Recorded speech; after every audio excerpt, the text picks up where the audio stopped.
السلام عليكم ورحمة الله وبركاته. لا تنسوا الإعجاب بالفيديو والاشتراك بالقناة وتفعيل الجرس ليصلكم كل جديد. سنتحدث اليوم عن الطائر الأكثر انتشارا في العالم، وهو يعد الطائر المحبوب لدى العديد من الأشخاص. طائر الكنار. طائر الكنار معروف بصوته العذب، ويعتبر طائر الكنار من الطيور النادرة،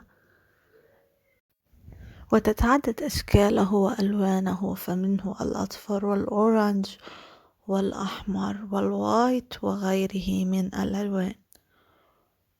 ويوجد منه أنواع عديدة، منها الرخيص ومنها الغالي، ولكن صوته العذب يجبر الشخص على شرائه واقتنائه في المنزل. ويعتبر طائر الكنار من الطيور الجميلة والنادرة التي يحبها الكثير. سوف أترككم مع هذا المنظر الجميل، وهي أنثى الكنار. مشاهدة موفقة أعزائي ومتابعيني من كل مكان. لا تنسوا اللايك والمشاركة والاشتراك. إلى اللقاء.